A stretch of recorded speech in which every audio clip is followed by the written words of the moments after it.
Good morning once again here on the AM Club. My name is Miriam Udwak-Mensah. If you're just joining in, you made the right choice.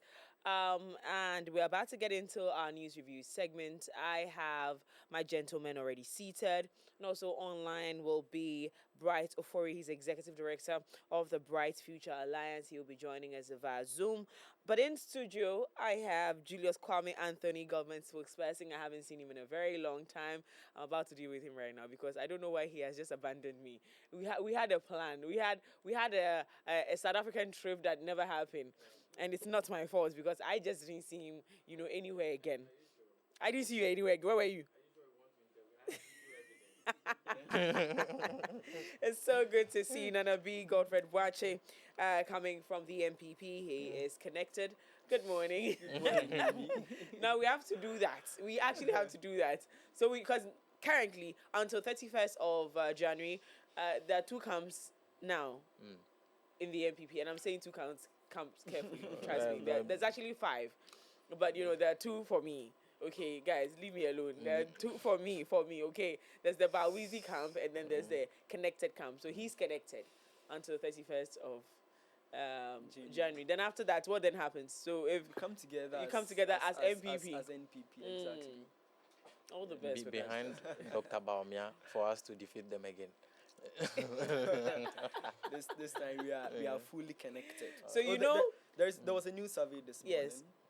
By Sanity Africa, and Ken is leading with some 52%. Is it? Oh yes. I love your confidence. And I know most of you're getting this confidence from the prophecies around that really indeed God has chosen you.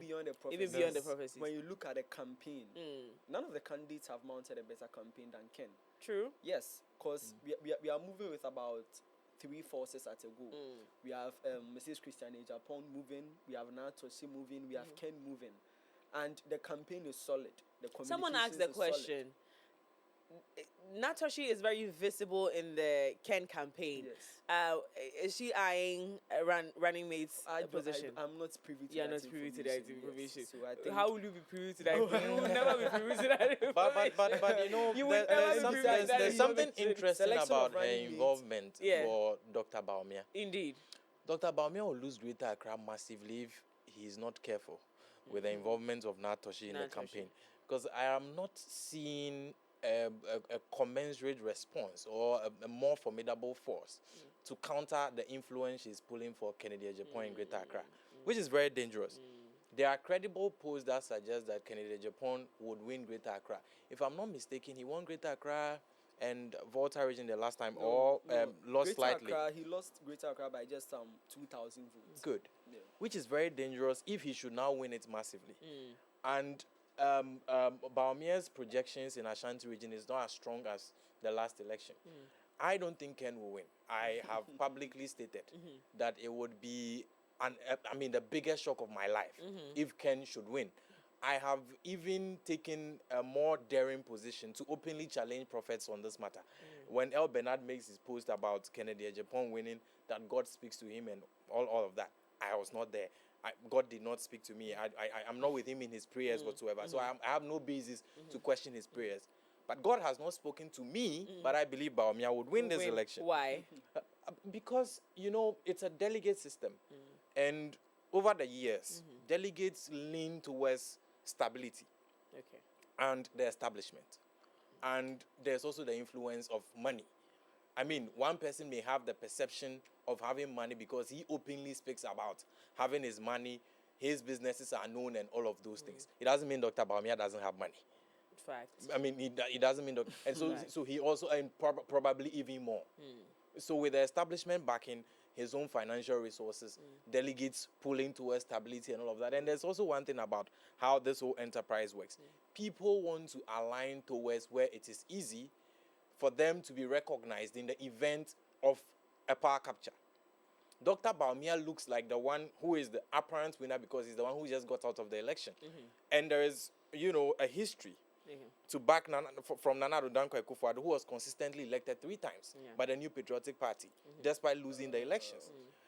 And so people will lean towards that stability and bank their risk on that. Not necessarily because Dr. Baumia is a good candidate. You know my views on Dr. Baumia. I think he's one of the most incompetent characters to have ever surfaced in our body politics. You know those views. But I mean, those things don't matter in the primaries. So I think he's going to win that primaries and he's going to face us again in 2020. And then the defeat will be worse than 2024. If you pay attention to Julius' analysis, it shows Ken is winning the election. You see, he gave the Greater Accra example. Okay. And beyond Natosi, we have the likes of Charles Forsen. We have the likes of, this man, Nikomi. I've forgotten the actual name. Lord Comey. He was the former head of operations. And these are the most influential people in Greater Accra. So you realize that even based on Julius' analysis, it tells you that something is shifting. But you see, in Ashanti region, last 2 years, that was 2023, we didn't have members of parliament coming. No member of parliament came out to endorse Ken in Ashanti region. But now you have the likes of Stephen Amwa, Dr. Stephen Amwa, you have the likes of lawyer Boateng, when you have the likes of Kweku Kwarteng. You have so many influential MPs even in Ashanti region today, strongly leaning towards Ken. So he's right. There are people who call Kwesi Kwarteng, right? No, from Kweku. Oh, okay, yes, the MP, not the spokesperson. Not the spokesperson. Oh, okay. So we have some other members of parliament, parliamentary candidates, and this election, take it from me. Okay. Ken is winning. Okay. All right. I wish you the very best. I look forward to seeing it. Come what may, we will be facing you in 2028. January is taking too long for me. Like we're still waiting. 12. It's taking too long because 31st it looks like that day Ghanaians are waiting for. But back into our conversation this morning, we have Ken to talk about. But I wanted to talk about His Excellency John Dramani Mahama's 1 year in government. A lot of things that are visible, like his evidence, all Ghanaians are talking about it. In fact, even the MPP on the other side have actually talked about how great some of these initiatives are, but their worry is the sustainability. And I said some. Young man, be careful where you are sitting. I'm not part of this now. Yeah, sitting. Let's talk about the CD stability, the economical effect it has had on us. And then very recently, I think this morning, news is already circulating about the energy sector and all these initiatives, right? And I'm going to say this again. Some MPP members do think that some of these initiatives are great. They're just worried about its sustainability. I've even heard someone say that, listen, this is how all government starts. And then in the second year, they begin to mess up. Julius, you are in government. You, by virtue of being in the NDC, obviously, is in government, and you have abandoned me. Let's talk about that one. That's that part as well. It's part of your analysis.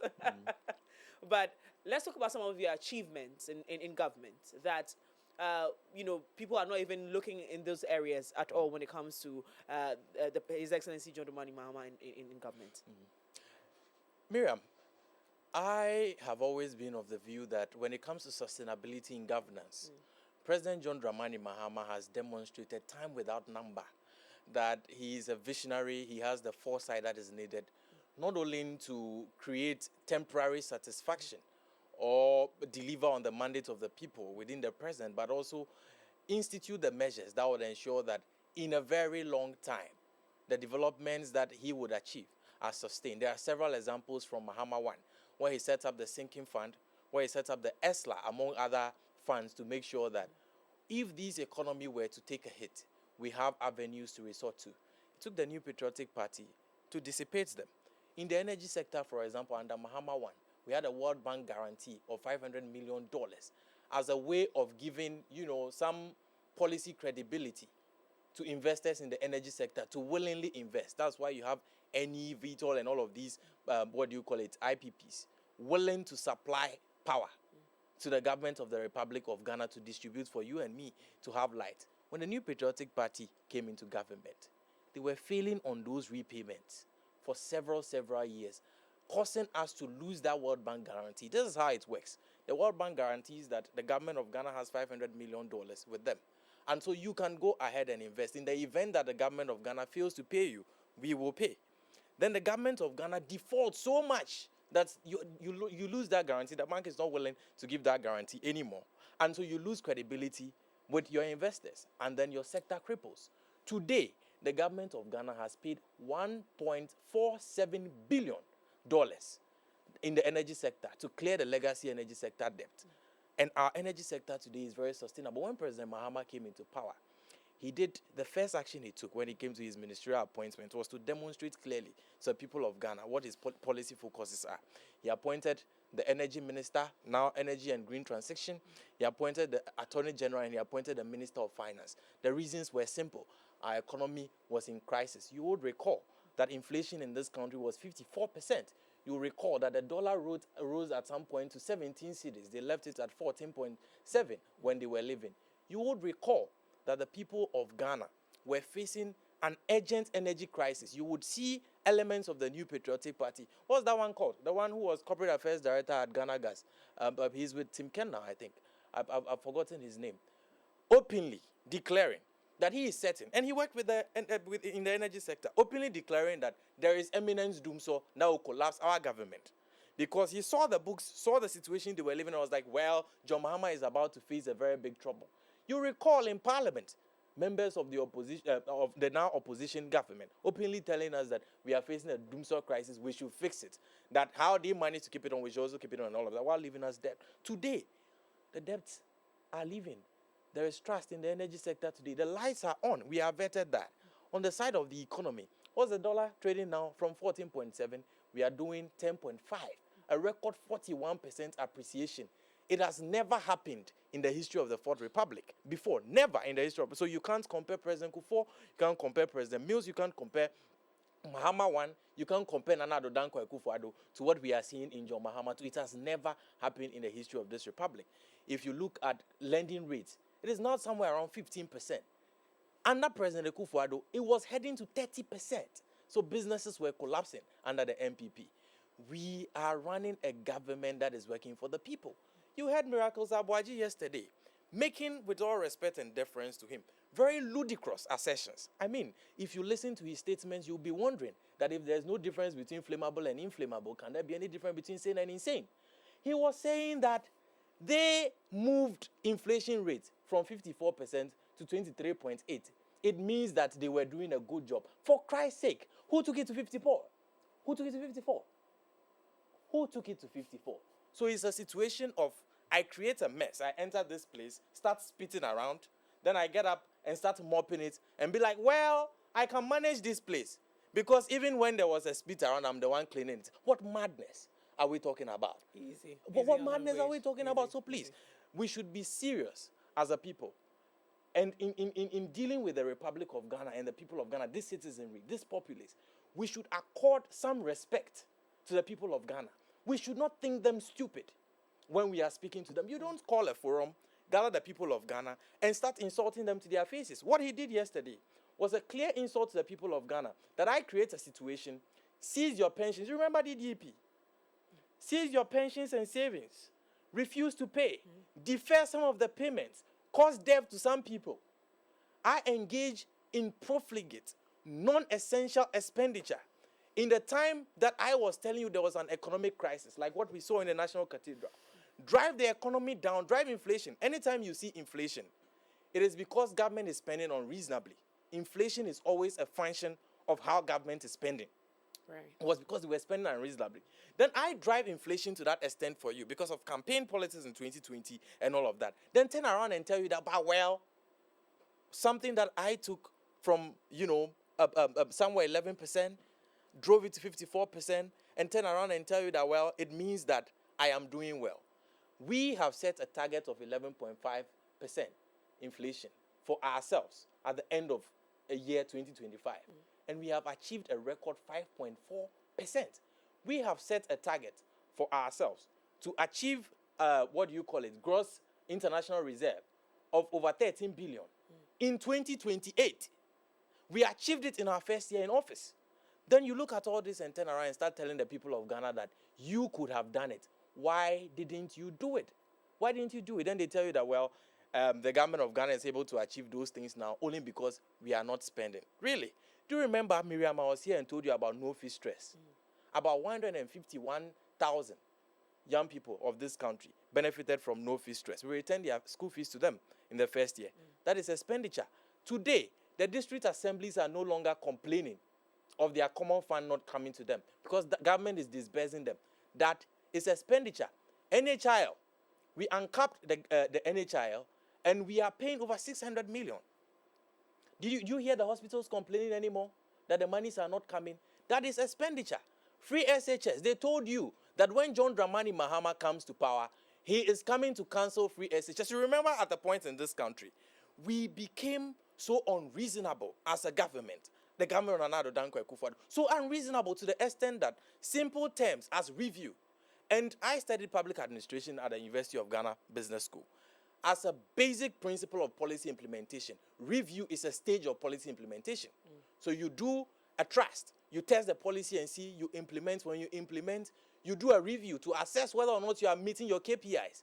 Now, we have a government of Ghana, which is an administrative entity led by the president, sit on platforms, mount podiums, and tell you that review, which is a basic administrative term, and key to policy implementation, tell you that review means cancel. Today, has free SHS been cancelled? The running of the program itself tells you that there's expenditure. Do you still hear the students telling you that their bowls are empty? No, they're not telling you their bowls are empty. When you go to the pump today, Miriam, you are buying fuel at how much? 10.3?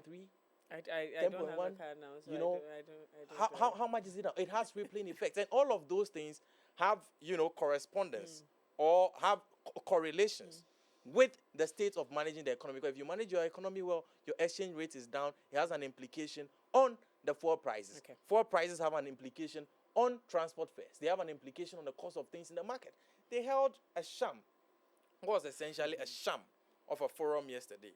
Gathered people, coached them, and asked them to come and be saying certain things over there. Let me tell you, it doesn't matter how many people you coach. The realities of economic, management are felt by individuals in their homes. They will give appraisals of it themselves. When we were telling them in 2024 that this country was collapsing and they were blaming almost everybody but themselves, there was a verdict at the polls. I can assure them that if they continue with this conduct, where they look the people of Ghana in the face and express statements that could only be coming from a place of, I don't want to keep using those words, they should know that the people of Ghana would respond to those statements in the near future. And I look forward to their primaries and how it ends, because it will give us a proper opposition so that we can actually be contextualizing the things they are saying and be placing some value on it. As of now, when Miracles Abuaji is speaking, I don't know whether he is speaking as a spokesperson for, not even candidate, aspirant Baumia, or he is speaking for the New Patriotic Party. I get confused. Okay. So I want us to, after January the 31st, where they have a leader, we can properly contextualize their statements and hold them to account as a political party for the kind of statements they make and to what extent they think the people of Ghana are not reasonable. Alrighty, thank you so much. He's back with the fire, isn't it? Right, indeed. It's good to have you back here on the studios. We also have online Bright Ofori. Bright, good morning. Welcome to the show this morning. How are we doing? I'm good. Good morning. Awesome. We'll be coming to you very soon. But Nanabi, You mean? 1 year in government, the NDC. I know you're a very happy man about how they have run the country so far, Okay. so let us know. No, I'm not happy about how they've run the country. Really? But you see, the reality today is that the reason Julius thinks that whatever Miracle says is in quote and unquote trash is because they're enjoying the goodwill. And for 1 year in office, it's normal. But we also need to understand the realities that exist on the ground. What are the realities? He spoke about the energy sector. Right. Let me touch on that briefly. Okay. The energy sector mess is not a mess that can be attributed to one government. But even in essence, the energy sector mess you saw was something that was mainly identified under them. Because in 2015, and I've sat here so many times to say this, when the BDCs were threatened because of their foreign investor credentials under the energy sector, what President Mahama did was to engage Ernst & Young to audit the energy sector. When they audited the energy sector, we were reeling in debt of about some 21 billion Ghana cedis. At the time, 10 billion of that debt, which was about $2.5 billion, was mainly accredited to, the total debt was 21 billion. Okay. Out of the 21 billion, about 10 billion of them was mainly due to the debts, the domestic debts we owed to things like banks and other investment firms in the energy sector. Then President Mahama instituted the ESLA to clear off that debt. Let's follow the conversation very carefully. When we came into power in 2017, we inherited the debt which was a 2.5 billion, and we inherited the ESLA, which was the levy, which was meant to pay the debt that was owed. Then, at that time, some of these firms, you realize that, government borrows both domestically and then foreign. Some of these institutions that the government was owing them this amount, because I've already sat here so many times to show you the structural deficits that exist in ECG and the reason we are not able to get 100% of revenue. For example, the other time I was telling you about how even state-owned institutions like Parliament and other key institutions are owing. So you realize that more often than not, if you are not getting the revenue, that means that you are doing production, but you are not getting your money, you'll be owing. Now, some were owed to these banks. Their viability was threatened. What did President Akufo-Addo do? What President Akufo-Addo did was that the ESLA was instituted for, I think, if I'm not mistaken, then a period of about 5 years or so. Yeah, then he collateralized. Now, let's follow the conversation. There was a reason I started from there. Okay. Mimi, you are the president.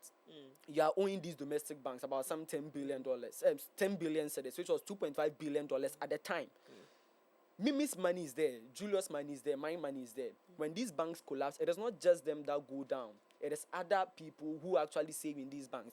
What President Akufo-Addo had to do, are you going to wait for 5 years for ESLA to mature before you pay?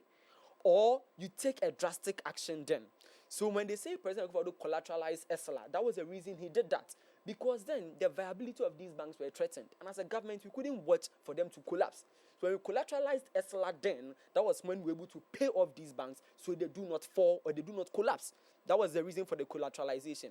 Then in 2019, World Bank brought a report that estimated that our energy debt was going to hit some $10 billion and counting. Then what did President Akufo-Addo do, as visionary as he was? He brought up the Energy Sector Recovery Program. Under the Energy Sector Recovery Program, we brought up structural adjustments in ECG. It is a reason that in 2024, ECG recorded its first ever highest revenue generation, because 2024 was the first time in history that ECG recorded $1 billion cedis in revenue. This was because of the Energy Sector Recovery Program that President Akufo-Addo brought. Now, this is logic. You left a debt of $2.5 billion just domestically. Beyond that, it was about $21 billion. For example, Temoyo Refinery was owing, but under President Akufo-Addo, that debt was cleared. Julius is a government spokesperson. During the transitional period, City TV captured this. President Mahama himself admitted that the energy sector debt they were coming to inherit during the transitioning was still $2.5 billion. But how does that What that means is that in essence, it means that President Akufo-Addo was able to sustain the debt so much that, look, despite the structural inefficiencies in ECG, we still were able to maintain the 2.5 billion figure, and we were able to curtail and help Ghana from reaching the 10 billion figure that the World Bank projected in 2019.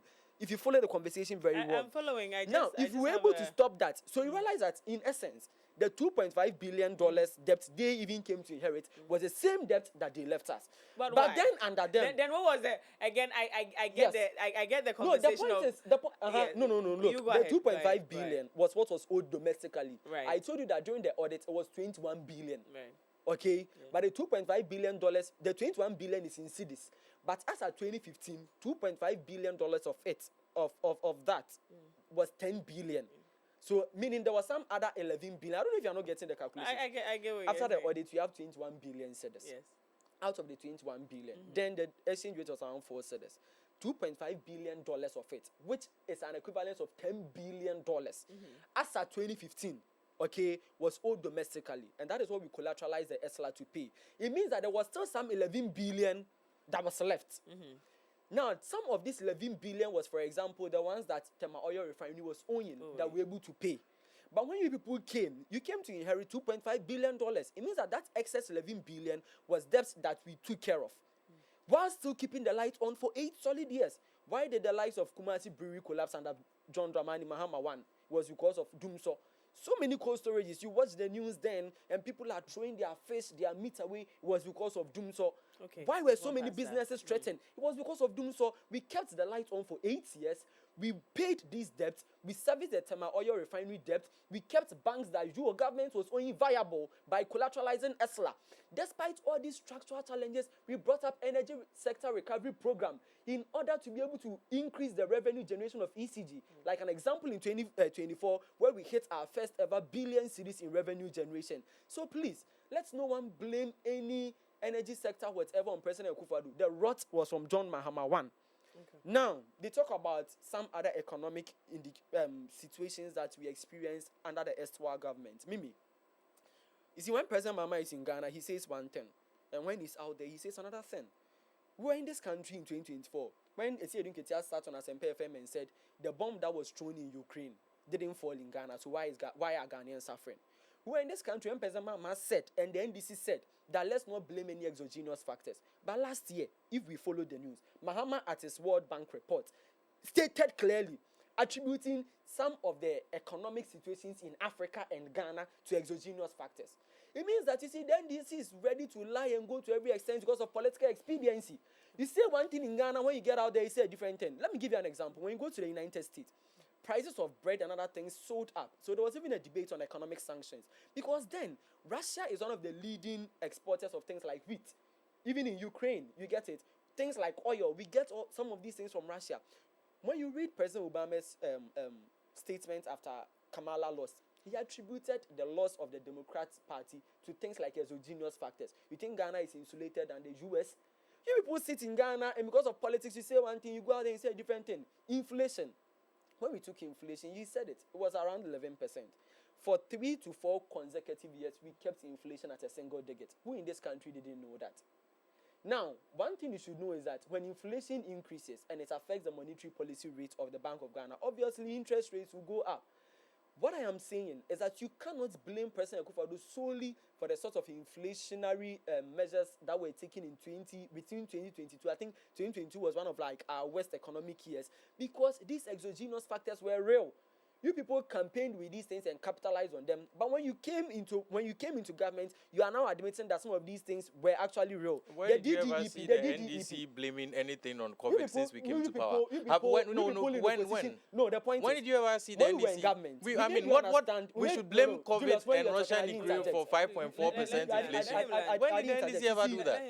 The point when is did the NDC ever do that? No economist, no true economist would ever say that the impact of Russia-Ukraine conflicts and COVID on the Ghanaian economy. So your assessments of how about Cote d'Ivoire, Togo, His Excellency Burkina Faso? Why they are on Pluto? No, Julius, please. Nigeria. Yes. Are they on Pluto? No. How about them? I gave you the opportunity. Are they on Pluto? They are not on No, Earth. I had to clarify. COVID didn't go to Nigeria. But you briefly, let me talk about I thought by now you are abandoning this narrative. In just 2 minutes, let me talk about the realities we are facing. I give you one. The reality today is that the youth voted for jobs under some so-called 24-hour economy. They told us one job, 3 shifts, 3 people. They even brought a clock when they were launching their manifesto. We all who followed. Yeah. When they came into government, some 5,000 people and counting have been sacked. When President Mahama himself stood on platforms and said that in as much as the MPP is recruiting in 2024, which is an election year, when he comes, he won't sack anyone, and I have the video here. When he came, there was a letter from the Jubilee House signed by the Chief of Staff. These youth were sacked. The reality is that the NDC promised us in their 2024 manifesto, 2025 budget, that we're going to employ some 50,000 teachers, which we included teachers and non-teaching staff. Haruna Idrisu himself said it. Mimi, was anyone employed in 2025? No. The reality is that nurses were Nobody expecting... was employed in that sector in 2025. You people said that you're going to employ 50,000 people in the education sector. Some 40,000 teaching staff and 10,000 non-teaching staff. Haruna Idrisu said it. Give us a record of what you have done there. Nothing has been done there. The reality is that nurses voted for better conditions of services and for better living. The conditions that we agreed on in the erstwhile government has not been honored by you. But according to your own Deputy General Secretary, Mustafa Gbande, the Jubilee House sends 20,000 Ghana cedis to every constituency in this country in every single month to support the NDC. Look, the reality today is that when you go to the north, NDC party executives are giving out appointment letters to teachers. Meanwhile, the GES portal is closed. That is the reality we are facing today. The reality we are facing today is that you campaigned with Galamsey, but go to River Yensu, a 14,000 NTU level. Today is at 94,000 NTU level. The reality is that you told cocoa farmers you're going to give them some 6,000 Ghana cedis. Today, cocoa farmers are getting 3,625 cedis, which is less than 200 increment from what you inherited in 2024. Right. Finally, the reality today is that for the first time in several decades, Ghanaians have become refugees in neighboring countries because of conflicts going on in the president's hometown, Bole Bamboy. The reality is There are campaign with Ghanaians who are Koko, and we refugees do not somewhere know today. what is happening in this country today. So you see, please, when you try to spin all the rhetorics and all that, funny. the realities in Ghana today are exposing you. You talk about inflation and all that. What is the impact on the market today? If inflation has gone down, interest rates has gone down, cost of borrowing has gone down, what is the impact on the market today? Economics is not arithmetic. Economics is about the impact on the ordinary people who are in the country. Okay. So on the conversation of the impact of such initiatives on the economy, I think this will be last week. I saw a news report. I think this was done by TV3. I stand to be corrected. When market women were saying that they have had to deal with one price for a whole year, which is something they haven't seen in a while. For me, and we keep saying this on this platform, we say this on this platform all the time, that we are here as young people, not as politicians as such. We represent political parties, so we say what we've seen. So based on that information, I believe that in fact, the entire 2025, I didn't personally go to the market. So I had to inquire some of these things from my mother. We have Bright online. We'll come back to you. Sure. We'll come back to you. Bright, good morning once again. We are still discussing the position of the NDC. I mean, the government in power, what they've done so far, 1 year in power. What would you like to say about that? I mean, we've talked about the energy sector. We have also touched on the economy. Which part of the conversation would you like to start from? I think the economy governance is all about ensuring that the limited resource it's used judiciously to alleviate poverty and ensure sustainable development. And at the mention of governance or good governance, economy plays a very key role. If you look at the current government or the president's effort currently, the past few years or the last year, he's been exceptionally good.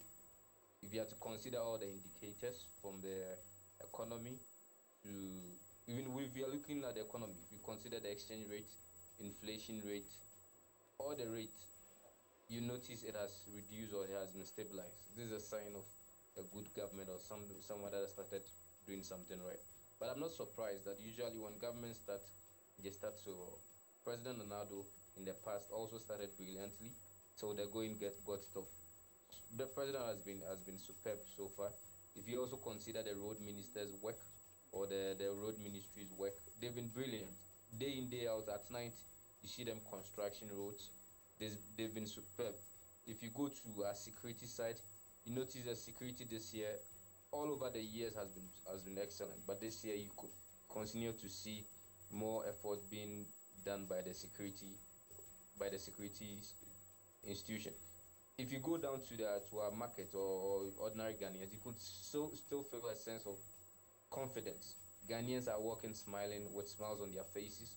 You could see there's some form of excitement and energy, and people feel a bit relieved. So this is what good governments are able to do. So far, the president has been good. Another thing I've noticed that in the last year, there hasn't been any major scandal. Even if it happened, there's nothing that I've heard of so far. It shows that there's a president and a government that is willing to correct the wrongs and ensure that things that were done wrongly in the past, either by themselves or by the previous government, isn't repeated. So far, President Mahama has been good. If you go to the international front, which is one of the areas I'm always interested in, because Ghana happens to be the gateway to Africa, and then the hub of excellence on the continent, or one of the dimension of blacks, Ghana is one of the key faces that pops up. If you look at our international image, it has been projected and has been brilliant so far. Ghana now, you mentioned Ghana, we've reclaimed our position on the global front.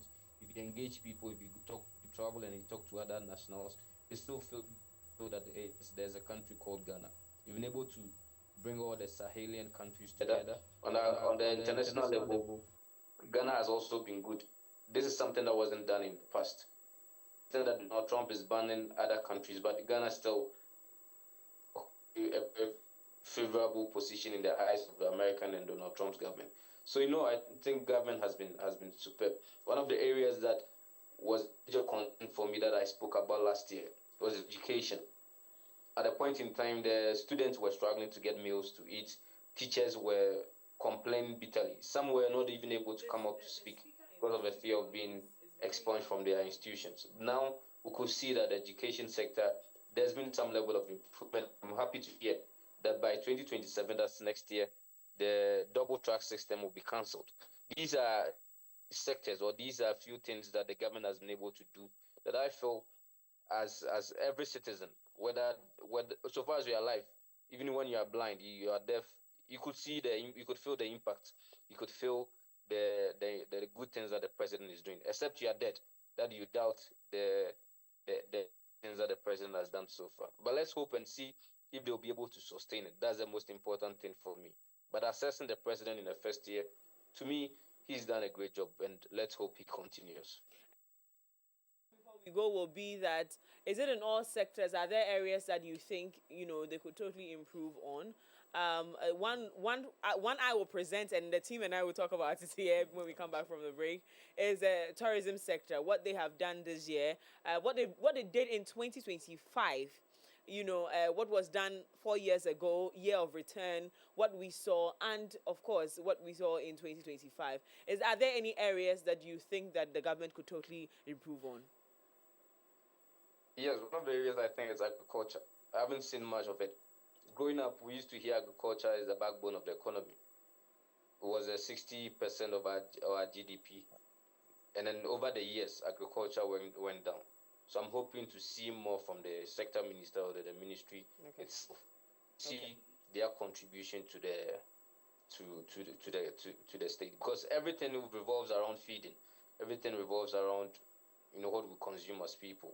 So I would want to see more agri produce done here than importing, so that at a point, when our Sahelian neighbors closed their borders to us, we found ourselves wanting produce like tomatoes and other vegetables went up to some level. So I'm hoping to see the agri ministry or the agri sector improve upon its work.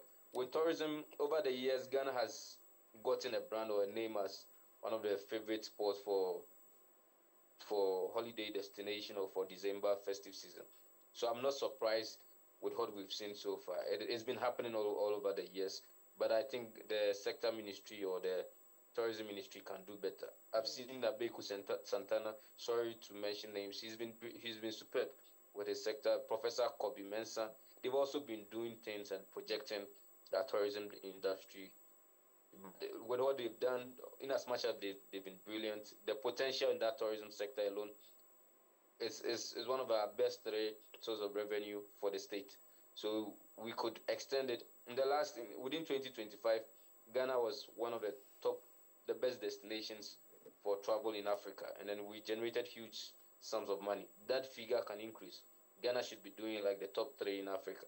So the sector ministry has a lot to do. Despite everything that I'm saying, they've been brilliant. But I want to see more from the agri ministry.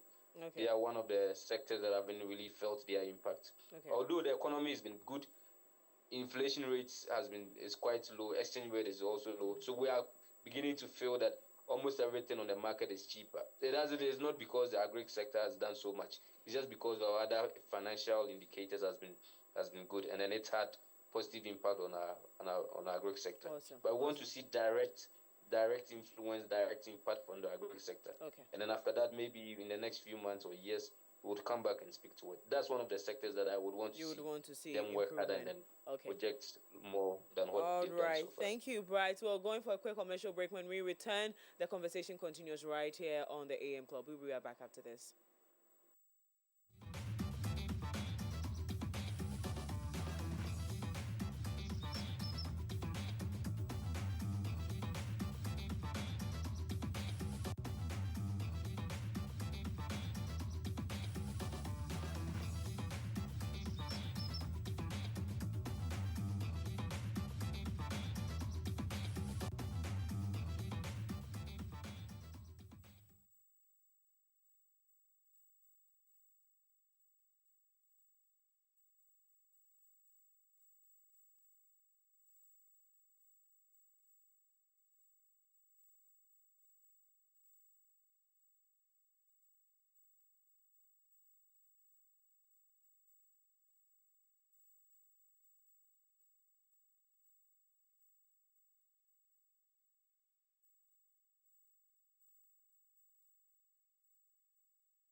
welcome back from that break. This is still the AM Club coming to you live from the Mix24 studios, Oleander Streets, East Legon, Ghana. My name is Miriam Uduak Mensah. Still the news review segments. I have my gentlemen already seated. They are still here in the studio getting ready for our next conversation. Bright is also joining us via Zoom. This conversation has become important for many reasons. One, for the fact that when this ICE conversation came up, we did not think that it would affect us anytime soon. I know there are a lot of Ghanaians who live in the US who have seen others go through the process of being removed from their homes, and it was sad to watch. We didn't know that it would get close to us anytime soon and hit us this hard, considering the fact that the person involved is a high, was in a very high position in our society. The finance minister is who I'm talking about. I think this would be 2 days ago. I heard the embassy in DC reached out to help, and he declined. Yeah. But what would be the reason for that? He said he wants to. Miriam, He said he wants his lawyers to be present. That's what he said. Miriam, before I proceed on the finance minister's issue, you indicated that you would let me respond to a few things. Okay. On the Just issue, briefly. just briefly. It's fair enough. Respond to on the- because I didn't want to respond to. What were you going to respond to? Okay, when he's done. What are you going to You also give respond me a to? minute. You're not responding to any. Whatever Oh. Bright said. Do you want to Maybe respond what to Bright said and what he's about gentleman, saying. Mimi. no, No, we have to- we are wasting the time. if Please we go don't ahead. proceed. What are you responding to? On the issue of the energy sector and ESLA, if I were a communicator for the New Patriotic Party, I would avoid that topic. Okay. When Why? President Mahama passed the Energy Sector Levy Act, ESLA, with its purpose and intent clearly stated to help in the repayment of legacy energy sector debts, the plan was that within a period of 5 years, we should have cleared that debt. That plan was anchored on even the amount which was charged on the people of Ghana in taxes, with deliberate calculations that within that period of 5 years, we should have collected money enough to pay that. The critical question to the ordinary Ghanaian, therefore, becomes, within that period, was enough revenue collected which could have paid the debt? It's a straightforward question of yes or no.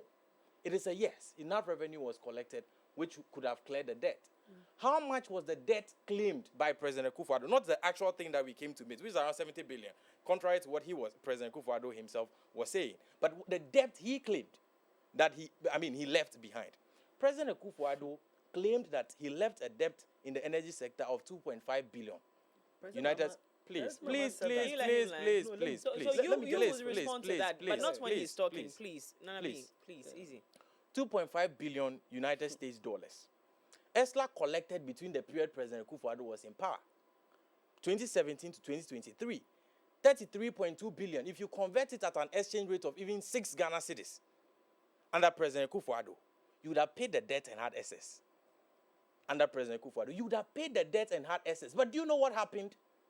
President Akufo-Addo and his cousin Kenneth Freata capped and realigned the ESLA revenues and even extended the period. The same thing they were criticizing under Mahama's regime. President Mahama has always thought about sustainability of the various sectors that keep this country running. He inherited a legacy problem in our energy sector, something that existed since Nkrumah, and decided that John Dramani Mahama, was going to end it, and decided to put in measures to end that problem. When he placed the measures to end that problem, do you know what President Akufo-Addo and his cousins saw? An opportunity for chop and spending there is no direction for the country. And after they finished the chop, left debt behind, and we have started clearing it. He's just telling us what? Okay. If the energy sector recovery levy had served its intended purpose, stuck to serving its intended purpose, we shouldn't be here today. We shouldn't be dealing with the things we're dealing with today. So I would want to, congratulate and express commendations to the sector minister, the Honorable Jinapo, for delivering impeccable leadership in the energy sector, averting what was a looming chaos, and now setting that sector back on a path of confidence to the extent that our investors are concerned. I would also want to commend our finance minister for the fiscal prudence that he has run this country with. If finance minister, Ato Forsen, was behaving like Ken of who is now in ICE cells, if he was behaving like him, engaging in profligate expenditure, we will not be able to achieve what we are achieving today. And they make all claims about how this economy is not working, people are not feeling the impact of it and all of those things, and prices of goods and all of those things. It's come from a place of not even understanding what inflation and the rate of inflation is about. I mean, that is without me talking about there are tangible things that you would see that the prices are coming down. Rice. How much is rice in the market today compared to President Kufuor's figures? Iron rods, how much is it today? Cement, how much is it today? Fuel at the pumps, how much is it today? The prices of all those things have come completely down. Every sane person in this country knows that they are down, unless you are insane. Every sane person in this country knows that they are down. Then beyond that is the fact that when we talk about inflation, it is the rate at which. Please let me finish. It's the rate at which. Just let me wrap up. It's my time. Let me wrap up. Okay. It is. Well, I don't know why you are whining. Let me wrap up. It is the rate at which prices of goods and services are increasing in the country. And so when we say inflation is down, it means the rate at which prices of goods and services is increasing has reduced to a particular percentage. Under you, they were increasing at 50%. What it means is that if I go to the market today, I show up the next month, something that will be costing me 100 cedis will now be 150 cedis. The next month, it will become 200 cedis. That was what was happening under President Kufuor. That is not the case today. That is without me talking about prices of things actually coming down. If you're a sane person, you admit it. If you go to the pump, you can see the difference. Oh no, please, please. It doesn't have to be sane. It has to be. If you are saying something that is 10.5 as compared to something that was 28, what is the conclusion? Has it not reduced? Is that not what sanity requires? So please, sanity will tell you the price of things have come down. So please, on these energy sector issues, let's be serious as a people and admit the facts that there are. Then also on the issue. When you have your time, you are not going to speak on the Kenish. I will speak on Kenish. It's almost 5 minutes. Then I wouldn't speak again. Even you, the person will make. Once you do this, the time is running. Your time is going. No, allow her. You would have your time. Allow her to moderate. You don't have to. What I'm saying Your is that symbol is an elephant, but you don't have to be an elephant all the time. No, it's not fair. Allow her to do the moderation. Allow her to do the moderation. Your symbol may be an elephant, but you don't need to be. No, but there's no. Allow her to do it. Just land. Good. So please, I mean, the people of Ghana are watching what is going on in this country. No amount of spins and turns is going to change that. What the people of Ghana want is some stability. President Mahama assured them that when it comes to your exchange rate fundamentals, between 10 and 12 cities, you are going to have that all the time. We are achieving that.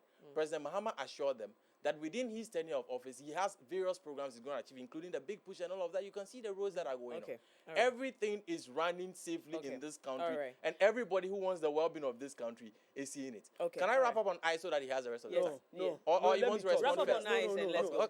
Okay, fine. But he's going to speak on ICE anyway. Let me just respond and he'll go ahead.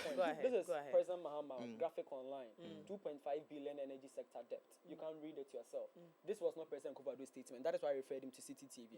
Now, when I spoke about the 21 billion cedis debt under them, which only 2.5 billion dollars was for the domestic ones, I didn't even add. Under them, they signed the 32 non-competitive take or leave contracts, the IPP contracts, where John Jinapon himself was Deputy Energy Minister. Under MPP, we had to pay $1 billion every year for excess capacity that we are not even needing in this country. Anyone who followed the energy conversation over the years knows this. So if you ask about the excess from the ESLA, that is what we use to service. When you ask about the excess from ESLA, we use it to service the TOR debt. When you ask about excess from ESLA, the money. We were able to keep the lights on 8 years whilst paying your 32 non-competitive. We're paying for energy we didn't need in this country because the NDC had signed fraudulent contracts that they only know how they were benefiting from it, and the reason they signed those contracts, these were the realities that existed in the energy sector. So please don't sit here and lie. Aside the $2.5 billion, you people have signed 32 contracts which were not necessary. Excess capacity $1 billion every year, and we're paying. Noted. All these things were things that were paid. Despite all these things, we're still able to leave a sector debt of $2.5 billion for you.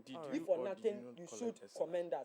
He's talking about prices of things, and inflation means prices will not go down. See, when you take a basket of goods, how much was cement in 2020 and how much is cement now?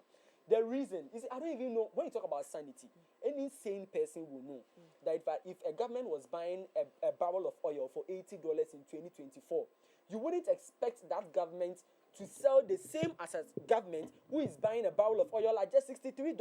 This is logic. This is sanity. Because if as a government I'm buying a barrel of oil for $80,